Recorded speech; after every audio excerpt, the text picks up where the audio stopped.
Good morning. Good morning. Here we go.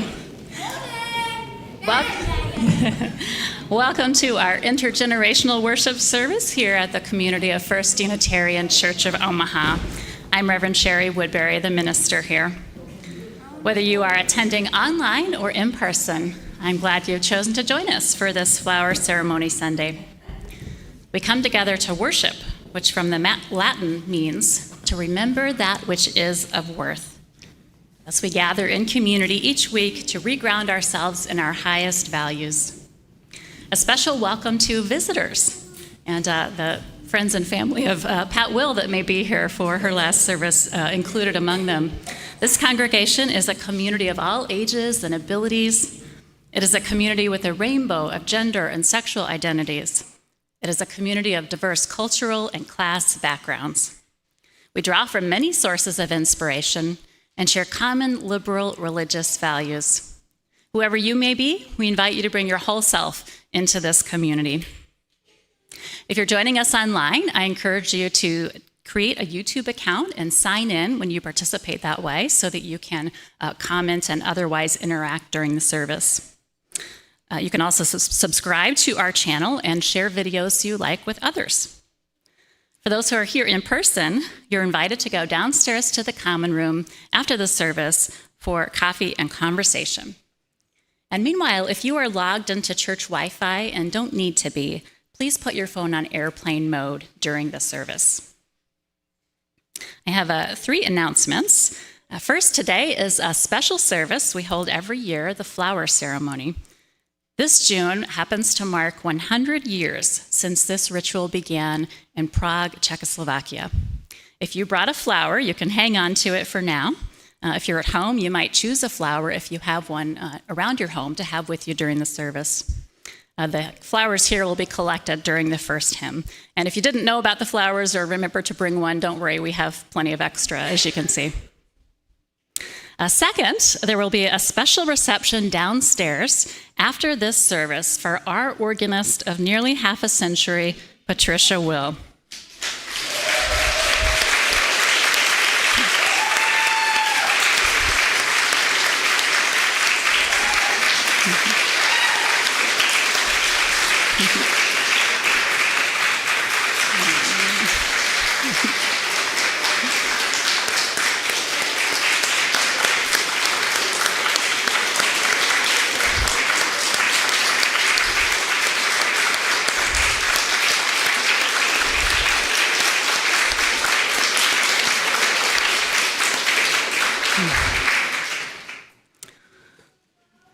If you're a visitor, just so you understand, she's been playing here for almost 50 years, and this is her last service before she retires as an organist and moves to be closer to her daughter. So we are full of gratitude. We'll have a chance to express that gratitude and well wishes downstairs at the reception after the worship service.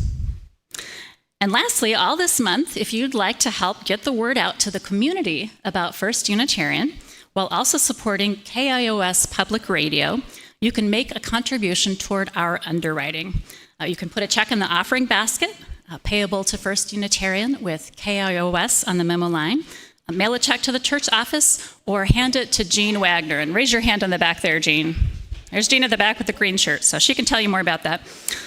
These gifts will be bundled together. We underwrite with KIOS on the air during primetime news, morning edition, and all things considered, as well as the weekend talk and quiz shows. So this will, for folks who are out there hungry for community and connection, these spots will help them understand what an inclusive, diverse, spiritual, rational place this is that they might want to check out.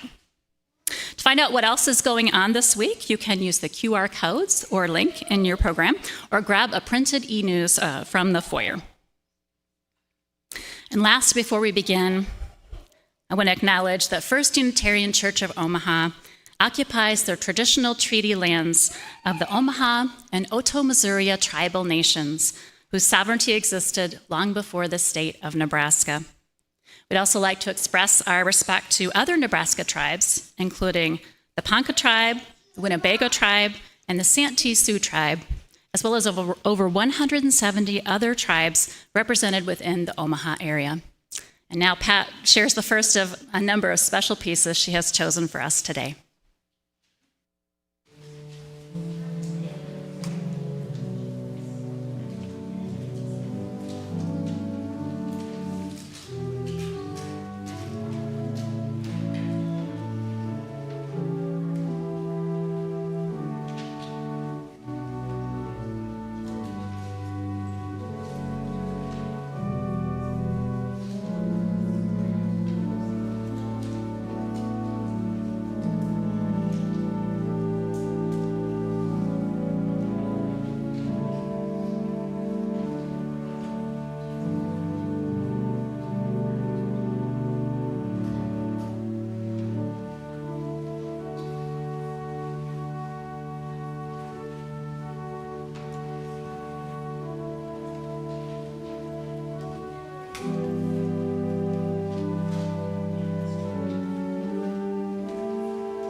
I invite forward Diana and Daniel Bird to light the flaming chalice. You'll find the chalice lighting words in your order of service or inside the front cover of the gray hymnal if you'd like to join me in sharing them. Let's begin. Spark of the Spirit, cupped in earth's embrace, light of love, alive in all creation. As we kindle this flame, we rekindle our connection to the sacred web of life. Thank you. And Lita Magisana shares words of Susan Frederick Gray, adapted.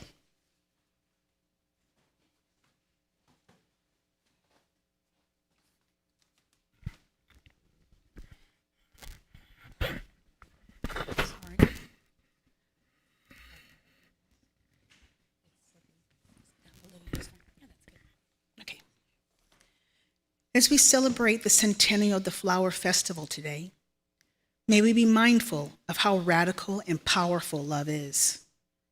and how dangerous those who use fear perceive love to be. May we know how necessary and essential it is to keep alive the message of universal love, of humanity and human dignity, of reverence for life, all creation, in our hearts and in our actions. We are now among the keepers of the flame.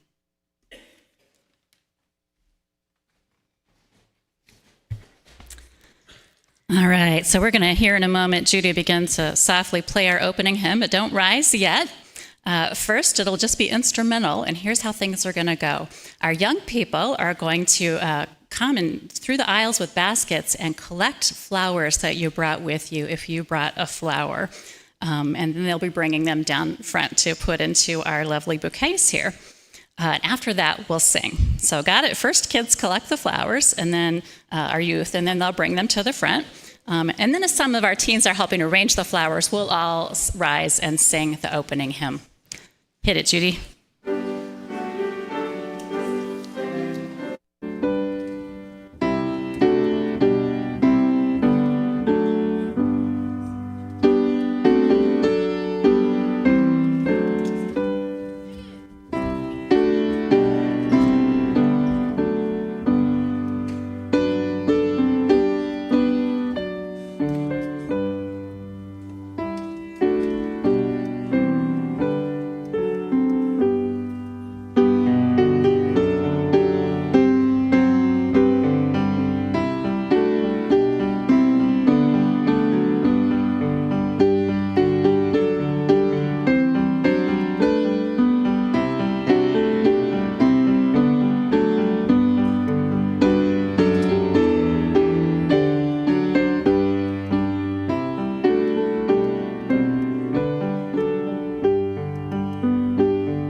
may be seated. All right, and now, children and youth, if you'd like to gather in front of the flowers, we're going to pull up the TV and we have a special story to show you on video.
Good morning.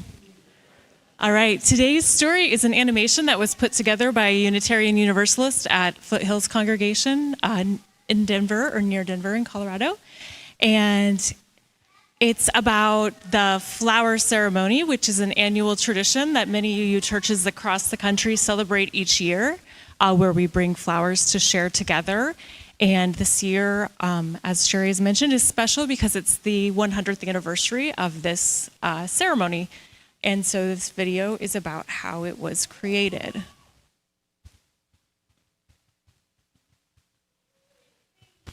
Afterwards, we're going to be creating a bouquet of 100 flowers. And so after our story is done, our teens will pass out some flowers to everyone. I don't know what our attendance is today, but we might get all 100 done today if everyone is willing to help us color. There's some crayons and markers at each pew. And so after the story is done, we'll pass those out. We'll collect them at the back at the end of service. And then our middle school class will assemble our bouquet of 100 flowers in celebration of the flower ceremony Centennial. Here's our story.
So when you get your flower, you're invited to write your name on one of the petals, and if you want to color or make designs on it during the service, you can do so.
All right, thank you for helping us create a symbol of the beautiful bouquet that is our community. Now we turn to the community offering. Each week we share our blessings with others through a community offering. Half of the loose currency in the offering plate is donated to a local cause, which resonates with Unitarian Universalist values. If you prefer to give online or via your smartphone, you can use the QR code or the link provided. Our Share the Plate recipient for the month of June is PFLAG, which stands for Parents, Families, and Friends of Lesbians and Gays.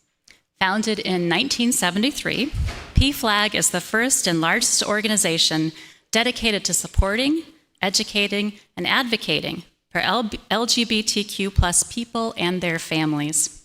We can celebrate Pride Month in many ways, including with our financial support. Pat Will shares another organ selection as the offering is gratefully received.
Thank you for your generosity. And I'll mention we have plenty of extra paper flowers, so if anyone would like to write the name on another one of someone who, maybe a friend or partner who isn't here today, you could do that. Do we have a couple youth who'd be willing to make another pass through the sanctuary with baskets of flowers? Or if anybody wants to color more, just to, because you enjoy coloring, feel free to take some more flowers. We come to the time for sharing of joys and concerns. When we share our joys, others can be uplifted as well. And when we share the challenges we're facing, our community can offer its care. I've got a couple of them here. Denise Aland shares that she fell and sprained her ankle and wrist on Thursday. And Denise wants to express her gratitude to Kira Spooner, one of our flower helpers this morning, for taking her to urgent care and taking amazing care of Denise. So thank you, Kira, and healing wishes to Denise. She's probably watching out there. One of our music leaders, Judy Unger, is asking for good thoughts as she embarks on a singing tour in Mexico this week with her amigas Rocio and Jennifer. So enjoy that and break a leg, as they say. What have we got online, Colin, for joys and concerns?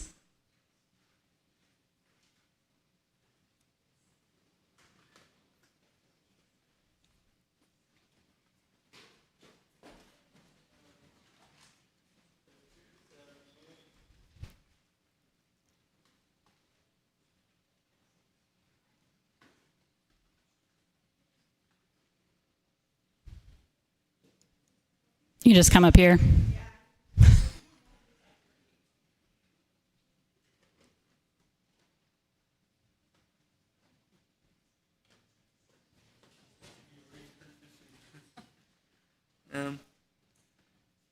It appears that our community outreach will soon be in action.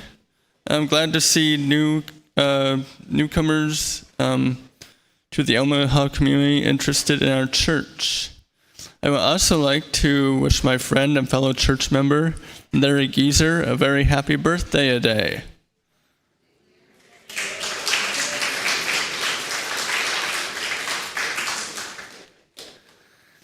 I would also like to thank Pat Will for serving as our organist for nearly 5 decades. I think we all wish her the best.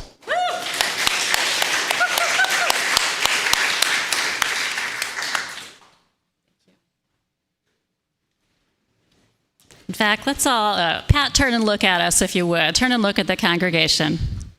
All right, everybody, put your hands on your heart. Send big love out to Pat. We love you. We're sending our love with you as you go east. All right.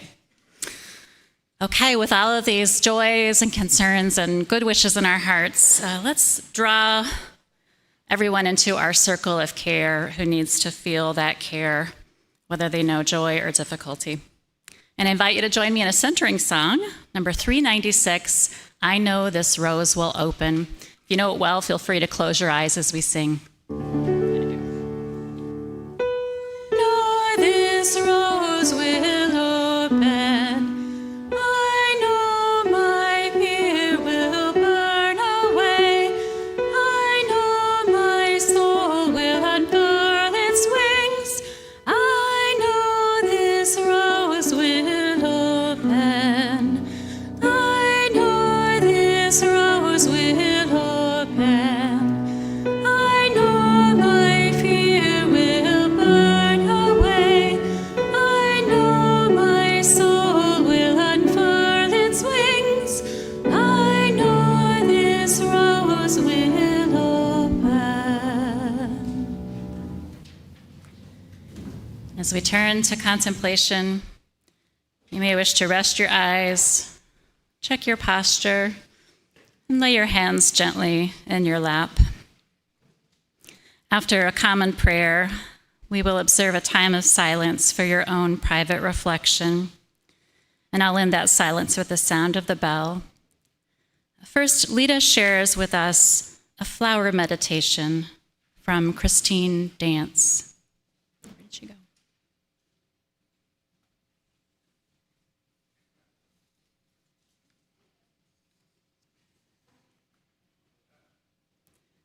I share with you this flower meditation from Christine Dance.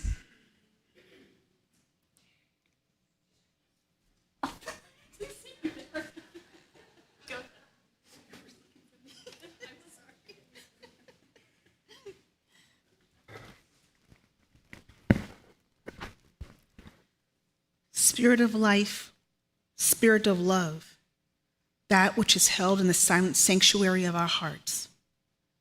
Our lives are like flowers. Like the flowers of the story, we gather flowers for our crowns. We collect beautiful moments, beautiful joys, delightful experiences, laughter and smiles. May we celebrate the beauty of the precious, beautiful flowers. But most flowers fall off their branches at the end of the season. It is inevitable that they die. So it is with our lives. There are times that our flowers wilt and die. We create space for the sorrows of our lives, the challenges, disappointments, sadnesses, and struggles. We make space to mourn and cry and hope the flowers will return again. And there are times that we wait for the flowers to return, the liminal space in between. May we have hope that they will return to their full beauty soon. For all the seasons of our lives, we rely on the strength of community, our faith, and the confidence that we are all part of the cycle of life and that love endures. Join me in a moment of silence as we contemplate the flowers of our lives.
Look at these beautiful bouquets of flowers here. Wow, there's so many. Each of us brings something to this religious community, just as we each contributed to these bouquets of beauty before us. These bouquets of love and diversity, of friendship and hope and community. The gifts we bring and the bounty we receive are not the same. Who we are is unlike whoever anyone else here is, just as the rose is different from the iris and the peony from the daisy. In this community, we embrace the diversity of people, appreciating the beauty of each individual and the lovely collection we make when we're together. Here we also accept the gifts that we receive from one another and the bounty of nature, for receiving is no less important than giving. May we all receive the gifts of love and diversity, of friendship and hope and community that are represented by these flowers. And may our lives be richer for the beauty shared. I'm going to invite my flower helpers to come forward. Here's how this is going to work for the flower ceremony. We'll have one row of people at a time come forward, starting at the very back of the sanctuary. So those sitting against the wall can come first, all right? And then please come down the center aisle. You can form 2 rows here, and then you'll return around the side aisle back to your seat. When you get here, the person in front of you is going to hand you a flower. You're going to have that experience of receiving. And then you will choose a flower for the person behind you, and you will turn and present it to them. And you can look in their eyes if you like and give them a smile or a little namaste, whatever feels right to you as you're offering this gift of beauty. By exchanging the flowers, we show our willingness to companion one another in our search for truth, and we celebrate our shared community. And again, don't worry if you didn't bring a flower this morning. We have plenty of flowers for everyone, and I want to invite everyone who feels moved to participate to do so. For those joining us at home, I invite you likewise to gaze upon a flower before you, if you have one, or simply to witness the parade of beauty and motion here. And as you return to your seats, you can gaze upon the flower that you've taken and notice its smell, its color, its texture, and you can look around at the beauty of the bouquet of people that are here.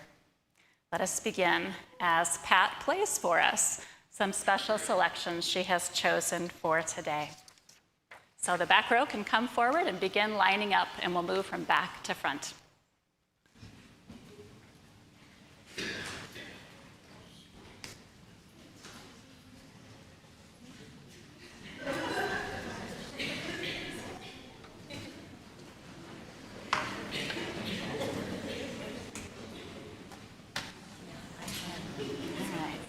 Choose one for the next.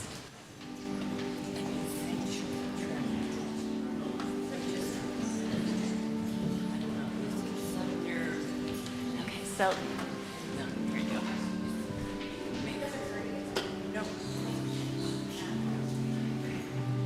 So you choose one for the person behind you.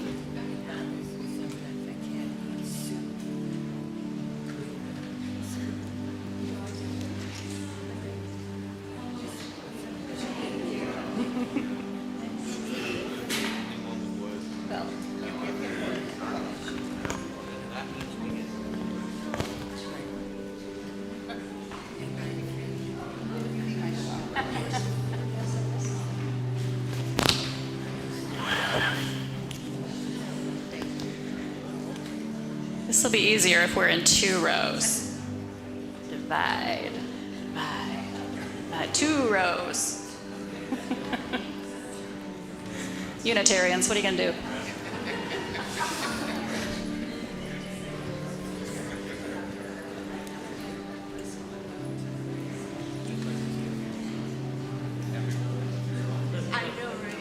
You can come forward. You didn't get one for yourself, though, did you? I'm going to pick one for you, and then you can pick one for someone else. All right.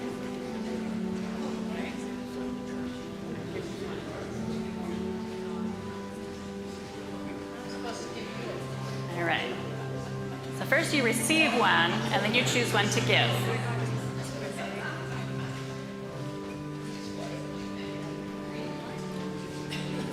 One for Mom.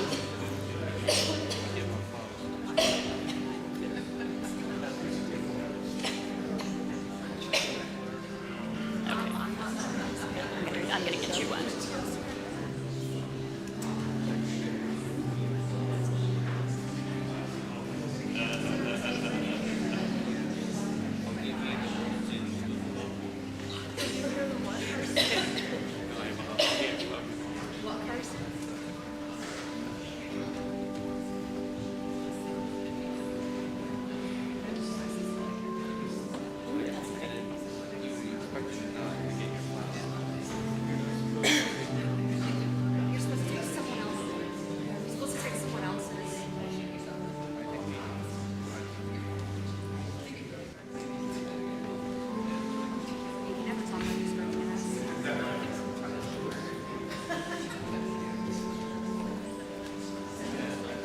Sticking together.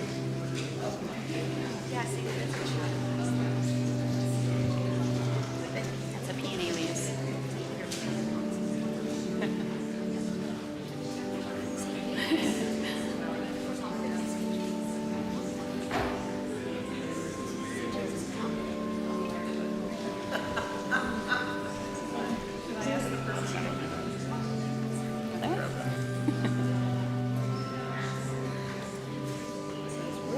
Oh, yeah.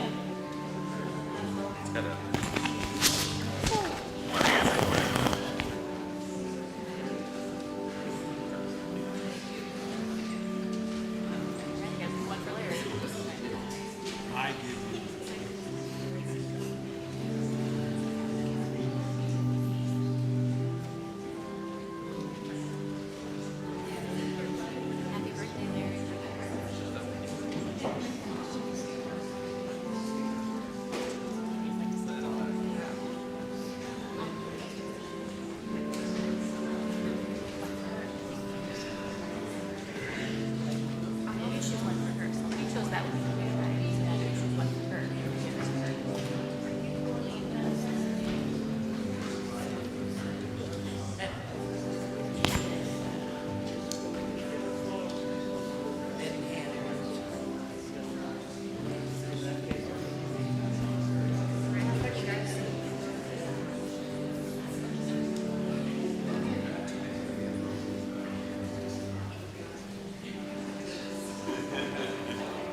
Going to show a little love to our techies here.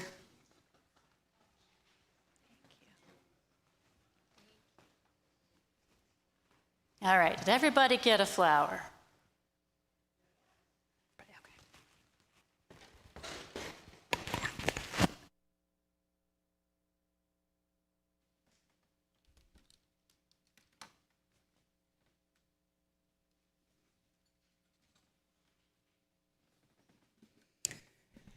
Just a reminder, if you haven't already, to write your name on your paper flower. And you can keep coloring and adding designs into more flowers if you so choose. Now, at the end of the service, what you do with the paper flower is you put it in one of the baskets in the foyer. And our middle schoolers are going to make a bouquet with it in the common room. Your real flower you can take home with you as a symbol of your connection to this community and the beauty of diversity. So, 100 years of the flower ceremony observed in Unitarian Universalist churches.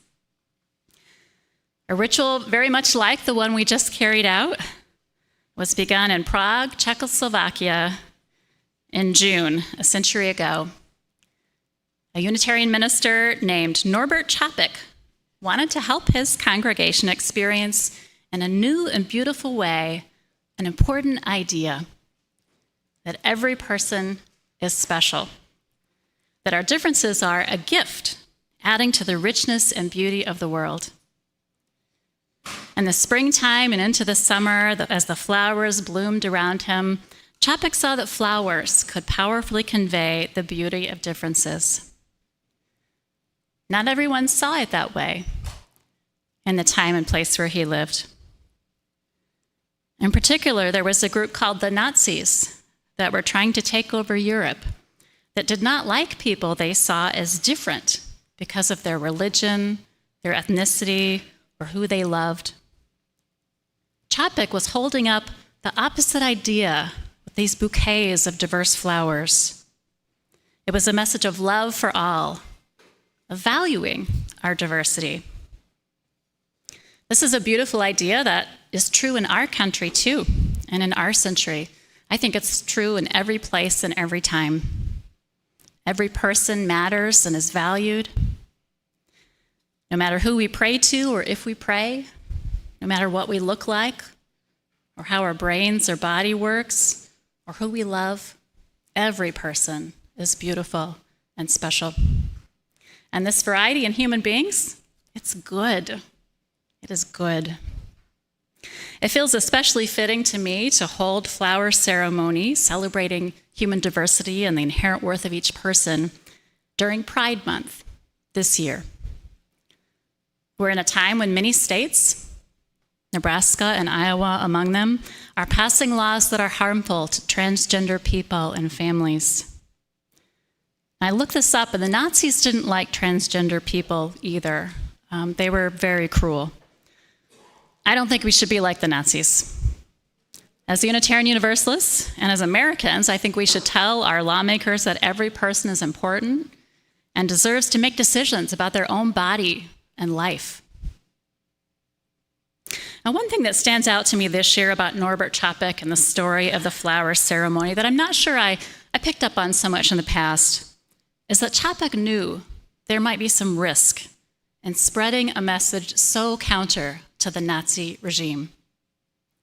But he believed so deeply that differences are beautiful, not scary or dangerous.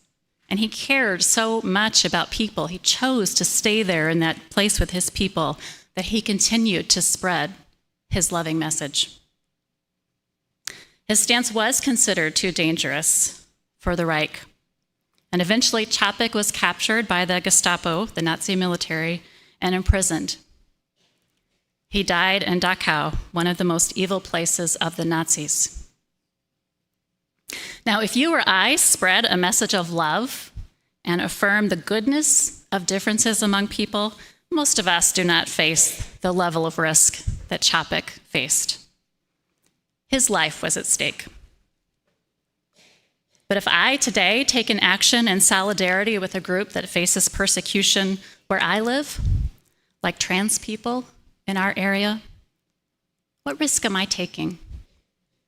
Well, that may depend somewhat on my own identity and the action that I choose to take.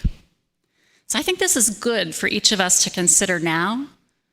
We can think about whether we might be willing, for example, to help someone in need of gender-affirming care or reproductive health care to cross state lines to get it. If it's against the law here in Nebraska, something that people should be able to choose for themselves, would I help someone do that where they can do it? Or to speak out in our school, our workplace, our community for respectful treatment of trans people? Am I willing to risk being maybe disliked by other people by speaking up for what I believe in and for the welfare of those around me? I'm inspired by Norbert Chapek, not only because he spread such a message and did so in more extreme and dangerous times than ours, but because he deemed it to be worth the risk to act on his convictions. The Czech Unitarians created a special video about Chapek for the 100th anniversary of the flower ceremony. And I want to share with you some words that particularly moved me that were attributed to Chapek near the end of his life in this video. Chapek's voice says, "My life is made worthwhile. My life is made worthwhile by fighting bravely on for those ideals I hold most great and holy. Though evil winds may blow, they will not rock the calm in my soul, which remains both quiet and lowly. I might be disappointed. I might fall in the fight. I trust that I have lived a life worth giving." Chapek goes on, "The one who was oppressed from all sides, but won by their spirit, is welcome in the congregation of heroes. The one who gave wings to their mind freed themselves from the hiding of shadows." As each of us goes out into our lives and begins our summers, I invite us to remember these two teachings from Chapek and his flower ceremony. Let us remember that differences are a source of beauty among people as flowers.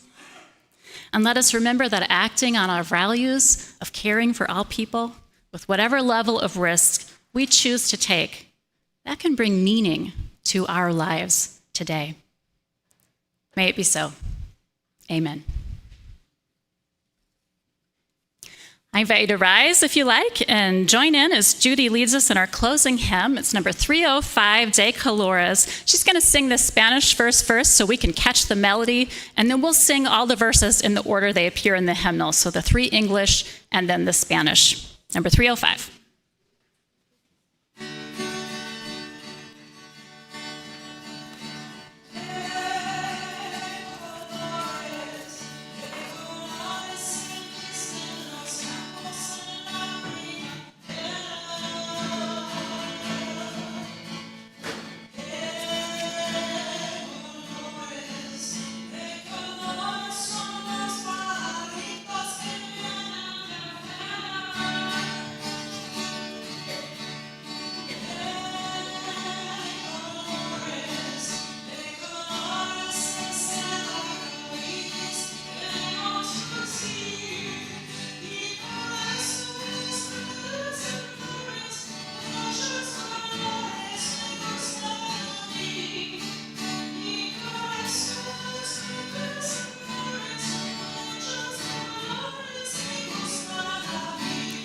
English. Oh, the colors, yes, the colors we see in the springtime with all of its flowers. Oh, the colors, when the sunlight shines out through a rift in the cloud and it showers.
may be seated. All right, remember to take your paper flower down or bring it in the leave it in the basket at the foyer, and we're going to make a beautiful bouquet of it. I share with you once more words of Susan Frederick Gray. As we go out today, may we be mindful of how radical and powerful love is, and how dangerous those who use fear perceive love to be. May we know how necessary and essential it is to keep alive the message of universal love, of humanity and human dignity, of reverence for life, all creation in our hearts and in our actions. We are now among the keepers of the flame.